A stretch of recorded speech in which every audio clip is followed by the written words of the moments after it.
Приказки по телефона.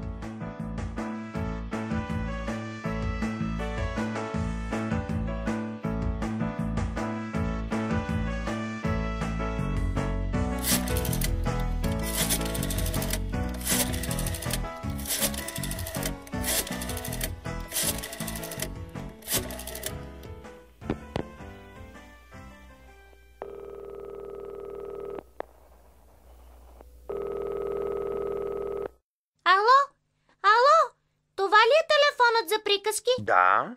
Какво обичате, моля? Искам да си поръчам приказки. И какви приказки предпочитате, млада госпожице? Дълги. Ага, дълги. Момент да погледна. Така. Имаме шарени, смешни, животински, объркани и... Няма значение. Искам приказки. Да, добре, разбрах, но не е ли малко късничко за тях? Защо да е късничко? Наближават 10 часа. Добрите и послушни деца трябва да са вече в леглата. Зная. Само че аз не мога да заспя без приказки. Разбирам. И когато не мога да заспя, започвам да броя. 1, 2, 3... 4. Хайде тогава да измислиме числа. Хайде!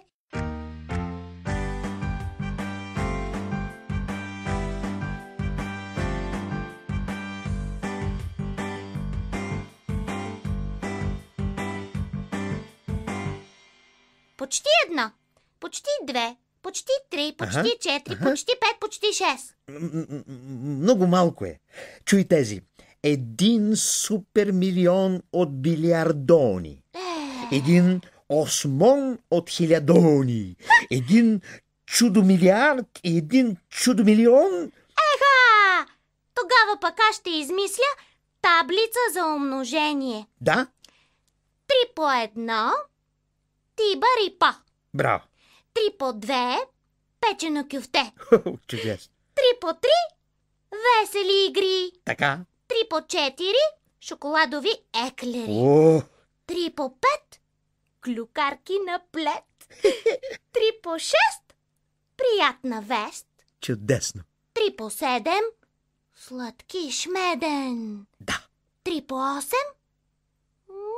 паяк на косъм. Оле! 3 по 9 пате и лебед. Чудесно. И 3 по 10 една пица. Да. И колко струва тази пица? 2 тегления на уши. А колко има от тук до Милано? 1000 нови километра, 1 стар километър и 7 шоколадчета.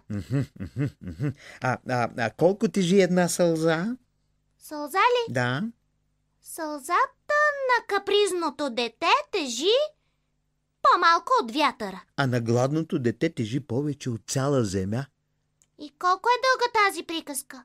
Хайде бързо да измислим още числа, за да я завършим. Хайде! Ще ги казвам аз, както ги казват в град Модена. 1, 2, 3, 4, 5 мекица, 1 и 0 десетула. Пък аз ще ги кажа, както ги казват в Рим. Я да чуем. 1, 2, 3 лелинци, чай 4, 5 люпетинци, ала бала и 10. Знаеш ли какво се случило веднъж с една десетка? Какво? Преминала в горен клас с отличен +2. Сериозно? Абсолютно сериозно.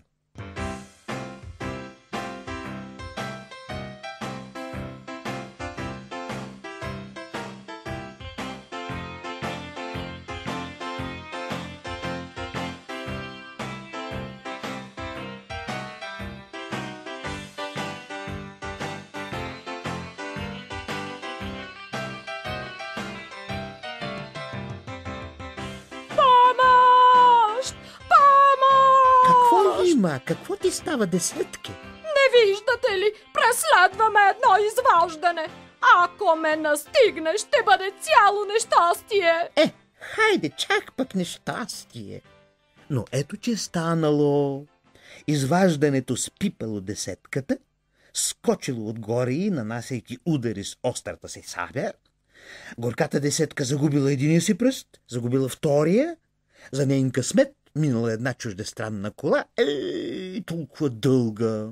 Изваждането се обърнало за миг, за да види дали да не яска си и нея, а в това време добрата десетка успяла да се измъкне и да изчезне в един вход. Но вече не била десетка, а само осмица, и отгоре на всичко носът е бил разкървавен.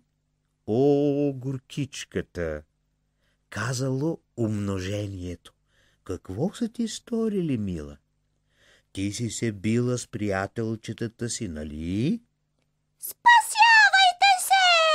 Гласчето било нежно, но негов собственик било самото деление. Нещастната осмица тихичко промърморила добър вечер и се опитала да изчезне, но делението било по-пъргаво и с едно щракване на ножицата цак я разделило на две части. 4 и 4. Едната четворка сложило в джоба си, а другата се възползвала от положението, за да избяга. Тичайки, тя се върнала на пътя и скочила в един трамвай. Господин Ватман, само преди малко бях десетка, а вижте ме сега. Четворка. То някои хора би трябвало да проявяват повече разум и да вървят пеша. Но вината не е моя. Ами да, котката е виновна. Всички така казват. Четворката слязла на следващата спирка, почервеняла като червено цветло. Олеле, олеле, пак оплескала нещата, настъпила някого по кръка. Извинявайте, господине, много извинявайте. Но господинът не се ядосал. Напротив, усмихнал се. Да, я виж ти. Ами това било самото умножение. Сърцето му било толкова голямо и не понасяло около него да има нещастни хора. Веднага умножило четворката по 3. И ето една прекрасна 12-тица, готова да пребори цяла дозина яйца. Ура! Ура! Преминах в по-горен клас с отличен +2!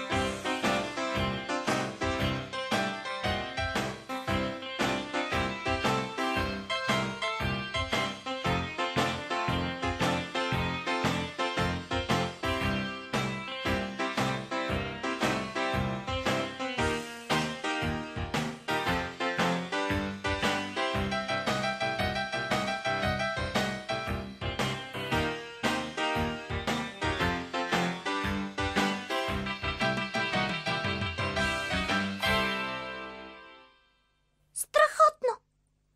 Никога не съм знаела, че числата могат да говорят и да се разхождат така свободно по улиците. Охо! Мислех си, че живеят само в учебниците и тетрадките. Не, грешиш. Дали и буквите правят същото? Не знам. Има ли на света място, където си живеят и буквите, и цифрите? Не знам. А могат ли да дружат заедно? Много въпроси задаваш. И още знам. Защо слънцето изгрява? Защо има облаци? Защо земята се върти? Защо цветята порастват? Защо... Чакай. Напомняш ми на едно момченце, което също като теб задавало много въпроси.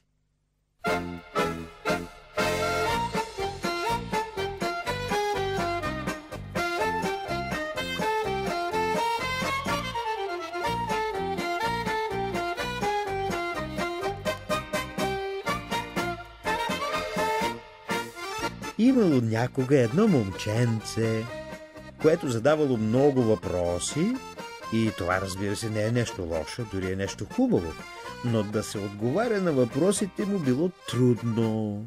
Например, то питало: защо чекмеджетата имат маси?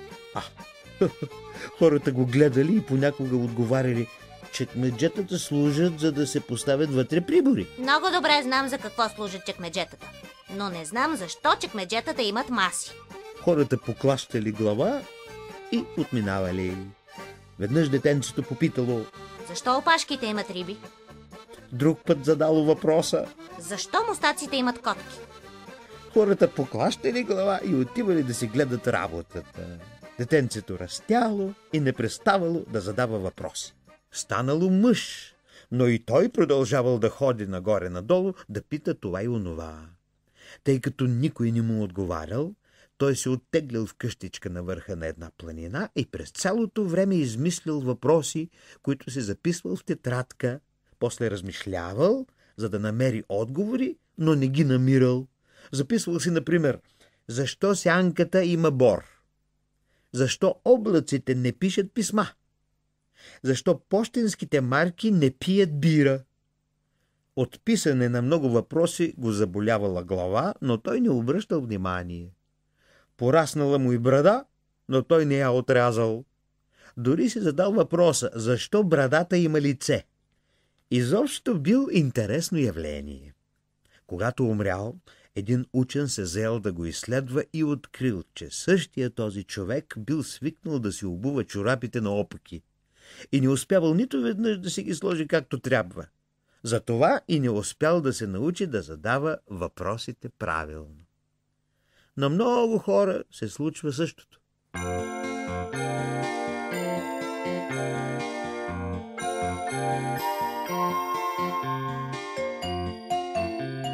Ей, ти да не заспа? Не. Мисля, И за какво? дали има някъде магазин, където да се продава боя? Колкото щеш. Обаче не боя за обувки или боя за стени, а невидима боя. Невидима боя ли?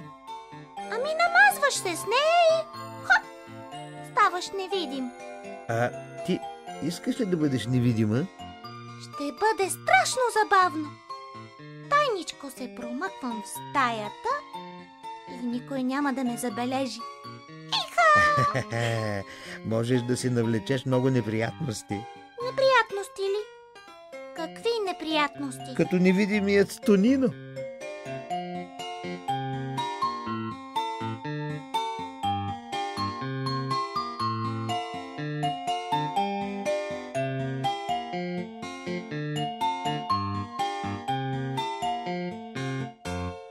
Веднъж едно момче на име Тонино отишло на училище без да си е научило урока.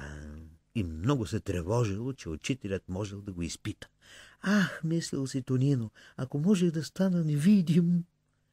Учителят направил проверка и когато стигнал до името Тонино, момчето отговорило тук, но никой не го чул и учителят казал: жалко, че Тонино не е дошъл днес. Тък му смятах да го изпитам. Ако е болен, да се надяваме, че не е нещо опасно. Така Тонино разбрал, че е станал невидим, както си бил пожелал.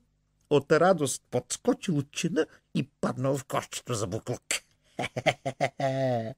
Станал и започнал да се разхожда насам натам из класа, дърпал косите на тоя или на оная, обръщал мастилниците.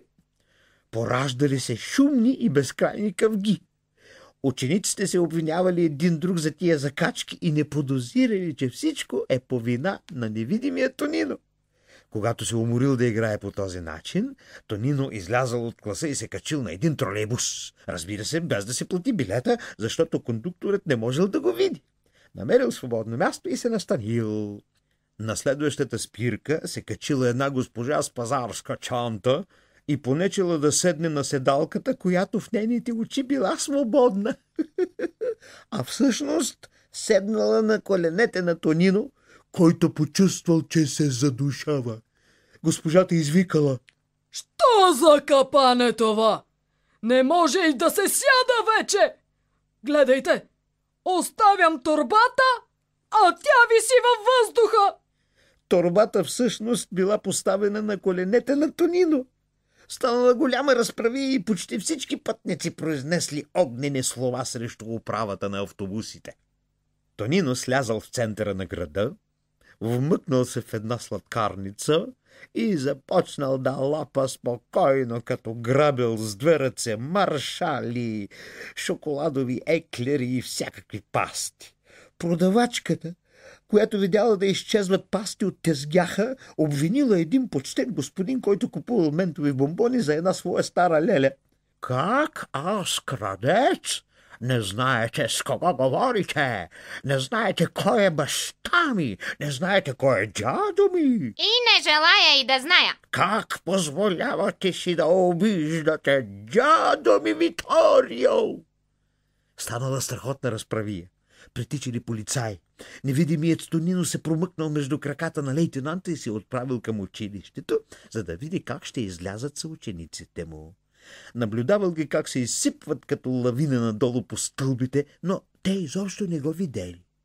Тонино напразно тичал да настигне тоя или оня, като дърпал косите на своя приятел Роберто, като предлагал близалка на приятеля си Жескардо, но те не го виждали, не му обръщали внимание, погледите им минавали през него, сякаш бил от стъкло. Уморен и малко обезкуражен, Тонино тръгнал към къщи. Майка му го чакала на балкона. Ето ме, мамо! Но тя не го видяла и не го чула. Продължавала да наблюдава тревожно улицата зад гърба му. Тук съм, татка! Но баща му обезпокоен мърморил: чудно защо Тонино се бави толкова. Дали не се е случило някое нещастие? Ама аз съм тук! Тук съм! Мамо! Татко! Никой не го чувал. Тонино започнал да плаче, но за какво ли са сълзите, щом никой не може да ги види? Не искам вече да бъда невидим. Искам татко да ме вижда. Искам мама да ми се кара. Искам учителят да ме изпитва. Искам да играя с моите приятели. Лошо е да си невидим човек. Лошо е да си сам. И Тонино слязал бавно по стълбите на двора. Защо плачеш, момченце? А, дядо, вие виждате ли ме? Разбира се, че те виждам. Виждам те всеки ден, когато отиваш на училище и се връщаш от училище. Странно. А аз вас никога не съм ви виждал. Зная, мене никой не ме забелязва. Един стар пенсионер, сам самичък. Защо изобщо момченцата трябва да поглеждат към мене? За вас съм невидимия човек. Тонино, къде скитосваш? Мамо, виждаш ли ме? Виждам те и още как. Ела да видиш как ще се разправя с теб, баща ти. Идвам, веднага идвам, мамо. Ей, не те ли е страх от плесниците на татко ти? Съвсем не. Вие ме спасихте. Хайде, не преувеличавай.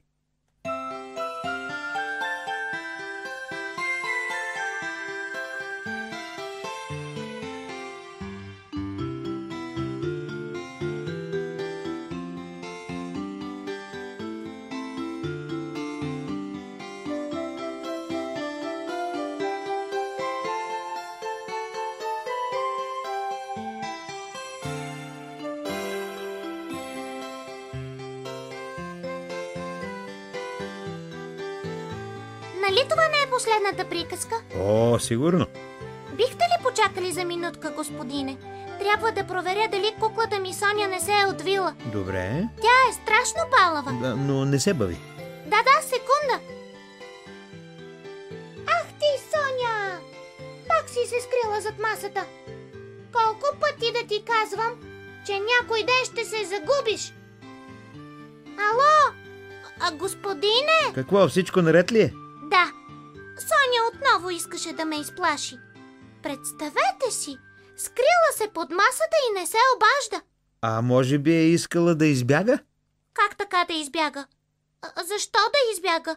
От мен? Куклите са странни същества. Понякога, като си наумят нещо и край.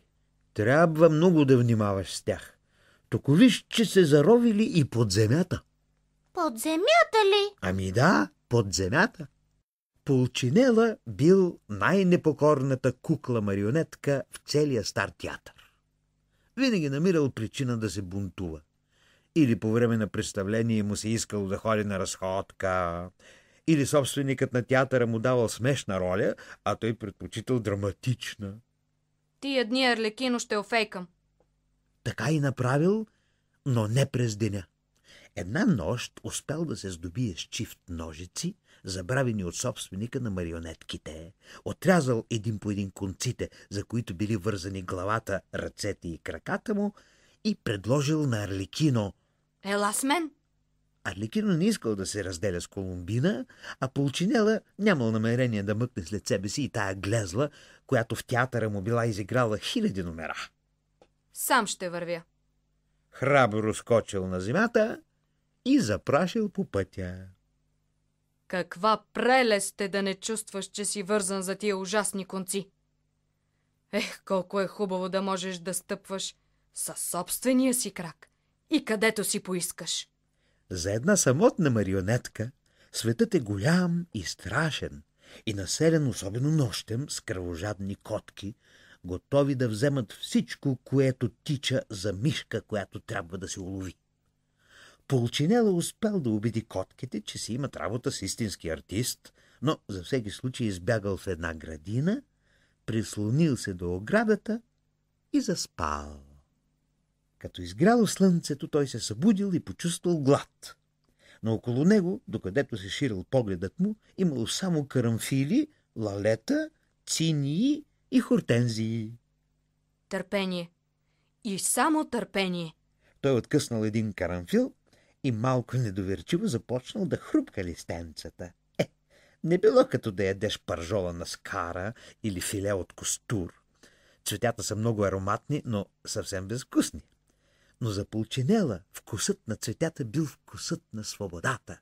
И при втората хапка той бил сигурен, че в живота си не е хапвал нищо по-сладко.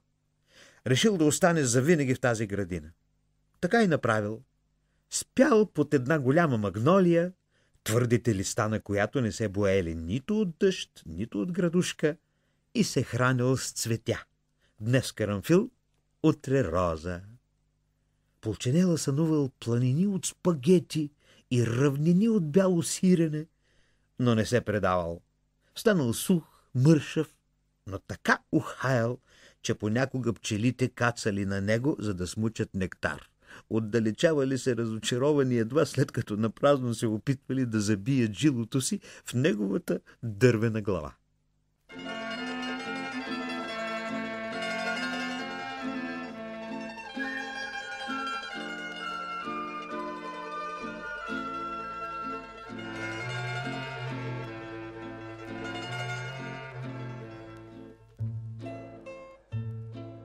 Дошла зимата. Градината очаквала първия сняг и бедната марионетка нямала какво да яде. Не казвайте, че Пулчинела би могъл да продължи пътешествието си. Клетите му дървени крачета не може ли да го изведат далече? Какво да се прави? Ще умра тук. Не е лошо място за умиране. Освен това, ще умра свободен. Никой няма да може да ми върже главата с конец, за да казвам да или не. Първият сняг го покрил с мека бяла покривка. Напролет, точно на това място, израснал карамфил. Под земята, спокоен и щастлив, Пулчинела си мислял: ето, над главата ми израсна цвете. Има ли някой по-щастлив от мене? не бил умрял, защото дървените кукли-марионетки не могат да умират. Той е още там долу, но никой не знае това. Ако го намерите, не му връзвайте главата с конец. На царете и цариците в малкия театър този конец не им пречел, но Пулчинела просто не можел да го търпи.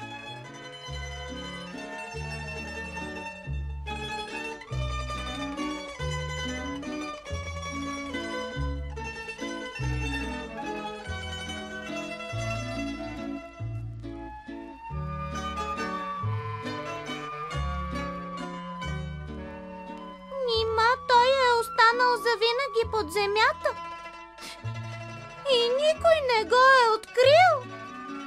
А му е било толкова тъжно и самотно. Успокой се, някои приказки са тъжни, някои весели. И все пак... Нека да потърсим нещо по-весело, искаш ли? Да. Чувала ли си това? Мишки, които ядат котки. Мишки да ядат котки? Невъзможно. И аз си мислех така, но в приказките всичко е възможно. Един стар библиотечен мишок отишъл да навести братовчедите си, които живеели на тавана и слабо познавали света. Не познавате света и по всяка вероятност не знаете дори да четете. Ти си ученият. Например, яли ли сте някога котка? Ти знаеш толкова работи. При нас котките ядат мишките. Защото сте невежи. Аз съм изял няколко и уверявам ви, не казаха и ай. А какъв вкус имаха? На хартия има стило, така според мене. Но това нищо не е. Яли ли сте някога куче? Никога. Аз тъкмо вчера изядох едно. Такова вълча порода. Какви зъби имаше само, да. Остави се да го изям съвсем спокойно. И дори не каза ай.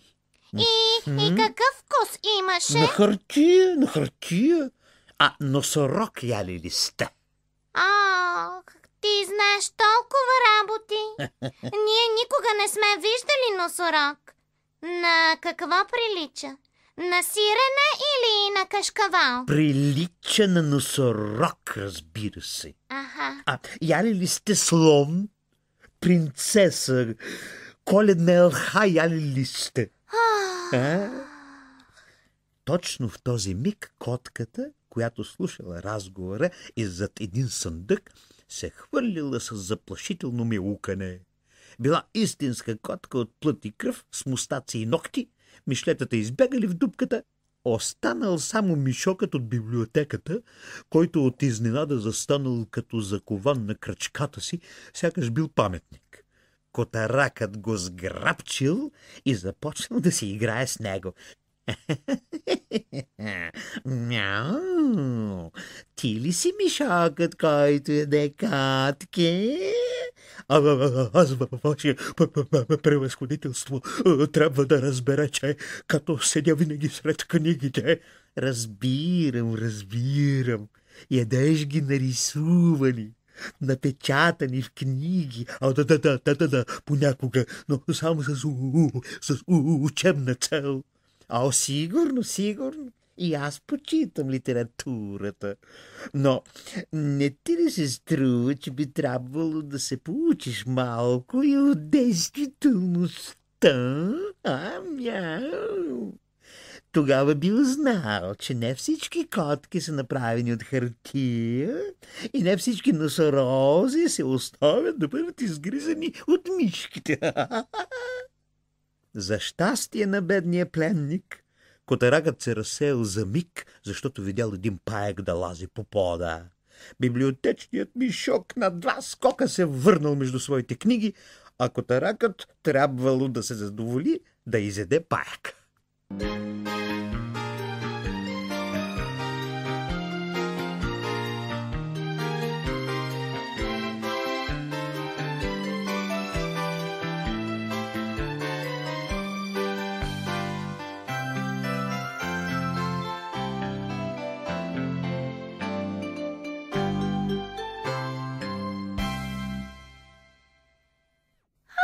Че мишок. Навярно е погълнал 1000 книжки с картинки. Господине, ако в приказките настане бърканица, тогава... Тогава приказката за червената шапчица би звучала така. И имало едно време едно момиченце, което се наричало жълтата шапчица. Не, червената. Да, червената шапчица. Майка й е извикала и казала: слушай, зелена шапчице. Ама не, червена. Да е червена. Иди при леля си да й занесеш тази обелка от картоф. Не, върви при баба си да й занесеш тази пшеничена питка. Да, добре. Момиченцето отишло в гората и срещнало един жираф. Не, Срещнало е вълк, не жираф. И вълкът е попитал колко прави 6 по 8. Нищо подобно. А какво? Вълкът я попитал, къде отиваш? Да, имаш право. И черната шапчица отговорила. Ама червената шапчица, червената. Да, и тя отговорила. Отивам на пазаря, за да купя доматено пюре.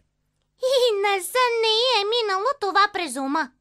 Отивам при баба, която е болна, но не мога да си спомня пътя. Точно така. И конят казал... Ама какъв кон? Това бил вълкът. Да. И казал, вземи тролейбус номер 75, слез на площада на катедралата, завий надясно, ще видиш 3 стъпала и една паричка на земята. Остави намира стъпалата, вземи паричката и си купи дъвка. Ей, че го измислихте. Ко, не вярваш ли? Не вярваш ли, че може и това да е казал жирафът на черната шапчица? Ама не жирафът вълкът. И не черната, а червената. Да, съвсем се обърках. Боже, попитахте, не вярваш ли? 1/4 да и 3/4 не. Сигурно съвсем няма да повярваш, че тролейбус номер 75, след като стигнал площада, тръгнал да си се разхожда най-спокойно. Къде? Из полето, например.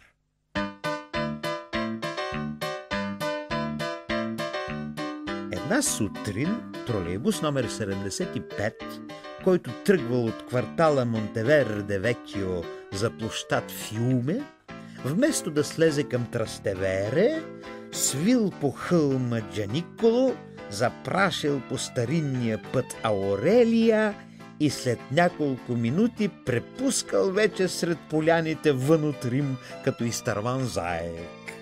Почти всички пътници по това време на деня били чиновници и четели вестници, дори и тези, които не си били купили, защото надничали над раменете на съседите си. Един господин, като обръщал страницата, вдигнал за миг очи, погледнал навън и се развикал. Ей, кондуктор, какво става? Измама! И другите пътници вдигнали очи от вестниците и протестите се слели в бурен хор. Но от тук се отива към Чивитавекия. Какво прави шофьорът? Полудял е! Вържете го! Ау, и ако това е обслужване...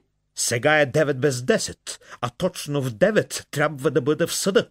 Ако загубя делото, ще дам под съд управата на тролейбусите. Шофьорът и кондукторът се опитали да отблъснат атаката, като обявили, че те нямат нищо общо с тази работа, че тролеят не изпълнява командите и постъпва на своя глава. И наистина, в този ден тролеят излязъл дори от шосето и спрял до една свежа, благоуханна горичка. О, циклами! Тък му време да мислим за циклами. Няма значение. Ще пристигна със закъснение в министерството. Ще ме мъмрят. Но какво да се прави? Тъй като сега съм тук, искам да си доставя удоволствието да бера циклами. Цели 10 години не съм брала циклами. И госпожата слязла от тролея, вдъхнала с отворена уста въздуха на тази особена утрин и започнала да си бере букетче циклами. Като се разбрало, че тролеят не желая да потегли, един след друг пътниците слезли да се поразтъпчат и да изпушат по една цигара. Междувременно тяхното лошо настроение изчезнало като роса на слънце. Един си откъснал маргаритка и си я сложил на петлицата, друг открил зелена ягодка и викнал: Аз я намерих! Сега ще си закача на нея визитната картичка и като озрее ще дойда да си откъсна и тежкови, ако не я намеря. И наистина, той измъкнал от портфейла си една визитна картичка, набучил я на една клечка и я забол на ягодката. На картичката пишело доктор Джулио Болати. Двама чиновници от Министерството на просветата смачкали на топка вестниците си и започнали матч. И всеки път, когато ритали топката, викали: "Подяволите! Подяволите!" Изобщо не приличали на чиновниците, които преди малко били готови да линчуват шофьора и кондуктора. А пък те си били разделили едно хлебче и си правили пикник на тревата. Внимание! Тролеят с подскок бил тръгнал съвсем сам и се отдалечавал в лек тръс. Едва успели да се качат.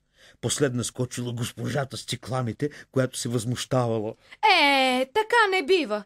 Тък му взе да става приятно. Колко стана часът? Ох, кой знае колко е късно. И всички погледнали китките си. Изненада! Часовниците показвали още 9 без 10. Ясно през цялото време, докато траяла малката разходка из полето, стрелките не се били движили. Било подарено време, малка премия, както когато човек купи кутийка сапун на прах и вътре намери малък подарък. Не може да бъде. Не може да бъде. Тролеят се връщал по обичайния си маршрут и заслизал по улица Дандоло. Всички се чудили и при това имали пред очите си вестника, а най-отгоре на него ясно и точно била написана датата 22 март. През първия пролетен ден всичко е възможно.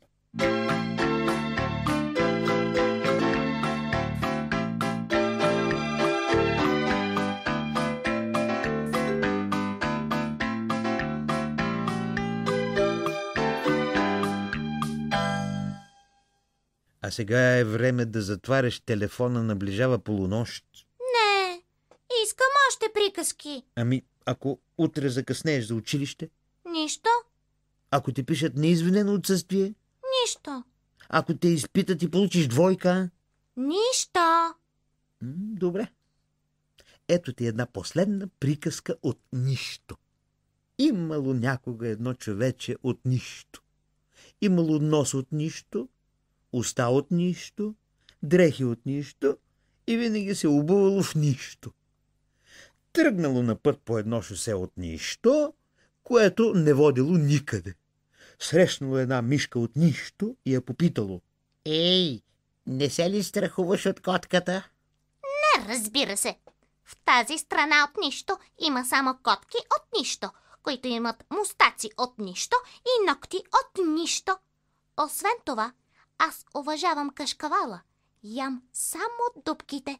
Нямат никакъв вкус, но са много сладки. Главата ме заболя. Това е глава от нищо. Даже и да я удариш стената, няма да те заболи.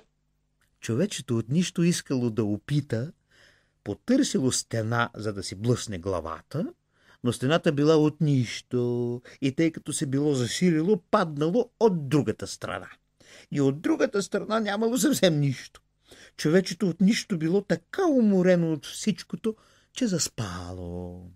И докато спяло, сънувало, че е човече от нищо и вървяло по един път от нищо и срещнало една мишка от нищо и започнало да яде дупки от кашкавал и излязло, че мишката имала право.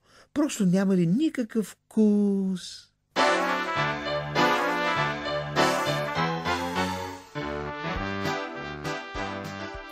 Нищо, че е късно. Нищо, че ми се спи. Искам още. Още! Едно момиченце, което всяка вечер, тъкмо когато идвало време да си ляга, ставало съвсем мъничко. И казвало на майка си: „Мамо, аз съм мравка.“ Така, майка му разбирала, че е време да го сложи да спи. Като изгряло слънцето, момиченцето се събуждало, но още било мъничко, цялото се събирало на възглавницата и дори оставало свободно място. „Ставай“, казвала майка му. Не мога. Още съм много малка. Сега съм като пеперуда. Почакай да порасна. И след малко възкликвало: „Ето, сега пораснах. Свик скачало от леглото и започвал новият ден.